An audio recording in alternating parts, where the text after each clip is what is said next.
"நீ ஏன் பேசாம இருக்க? சொல்லு.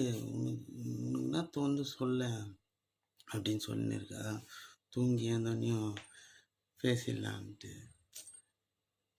அந்த பொண்ணு இறந்துச்சுல்ல, அது எவ்வளோ மனசு கஷ்டப்பட்டிருந்தா. 72 நாள் தான் இருக்கு கல்யாணம் ஆகி. ஏன் அவங்க வீட்டில் ஏன் வந்து பரவாயில்ல அட்ஜஸ்ட் பண்ணிக்கோன்னு சொல்கிறாங்க? எனக்கு புரியவே இல்லை. ஒரு பொண்ணு கல்யாணம் ஆகி போயிருக்கு, அவங்க குடும்பம் பத்துறாங்கன்னு சொன்னால் ஊரா வந்து பார்த்துக்கோ. கௌரவம்னா கௌரவத்தை வச்சு என்ன பண்ண போகிறீங்க நீங்கள்?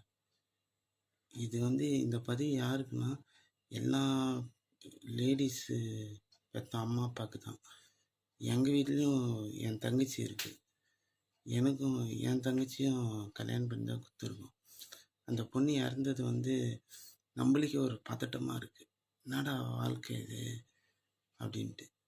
முதல்ல வந்து கல்யாணம் பண்ணி கொடுக்குறீங்கன்னா, பணம் நிறைய சம்பாதிச்சிருக்கானா, நல்லா பணக்காராக இருக்காங்களா, அதெல்லாம் விசாரிக்கிறீங்க.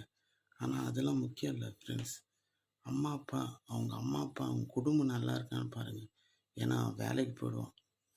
அவன் நல்லவனாக அவன் ரொம்ப நல்லவனாக இருந்துக்கிட்டோம், அதெல்லாம் மேட்ரு இல்லை. விசாரிக்கும் போது அவன் ரொம்ப நல்லவன், ஆனால் குடும்பம் தான் கொஞ்சம் ஒரு இது அப்படின்னு சொன்னால் தயவு செஞ்சு கட்டி கொடுத்துறாதீங்க. ஏன் சொல்கிறேன்னா, அவன் வந்து வெளியே போயிடுவான், வேலைன்ட்டு போயிடுவான், வீட்டில் இருக்க மாட்டான். 12 ஹவர் 16 ஹவர் வெளியே, 24 மணி நேரமும் அவங்க அம்மா அப்பா அவங்க குடும்பம் தான் இருக்கும். அவங்க குடும்பம் நல்லா இருக்கா, அவங்க குடும்பத்தில் இருக்கவங்க நல்லவங்களா, அதை தான் முக்கியமாக நீங்கள் விசாரிக்கணும். ஏன் சொல்கிறேன்னா, கஷ்டன்ட்டு வீட்டுக்கு வந்து பொண்ணு சொல்லும் போது குடும்பம்னா அப்படி தான் இருக்குன்னு தயவு செஞ்சு இந்த வார்த்தையை மட்டும் யாரும் சொல்லாதீங்க. ஏன் சொல்கிறேன்னா, அது வந்து எவ்வளோ தாங்கிட்டு தான் உங்ககிட்ட வந்து சொல்லும் பொண்ணு.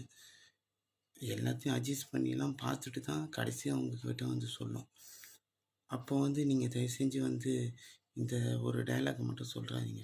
குடும்பம்னா முன்ன பின்ன தான் இருக்கும், கஷ்டம்லாம் இருக்க தான் செய்யும், நம்ம தான் அட்ஜஸ்ட் பண்ணிக்கணுன்ட்டு. ஏன்னா அதை அட்ஜஸ்ட் பண்ணிட்டு தான் முடியாத பட்சத்தில் தான் அம்மா அப்பா கிட்ட வந்து சொல்லும். அப்போ வந்து இந்த டைலாக் சொல்லாதீங்க. ஏன்னா அதுக்கப்புறம் கஷ்டம் வந்தால் அவங்கக்கிட்ட சொல்ல தோணாது. இதுமாரி தான் ஏதாவது ஒரு விஷயம் எடுக்கணும்னு தோணும். அதனால் தயவு செஞ்சு இதுமாரி இன்னொரு குழந்தைய வந்து இறக்க வச்சிடாதீங்க. அதுக்கு தான் இந்த பதிவு சொல்லணும்னு தான் எனக்கு தோணுச்சு.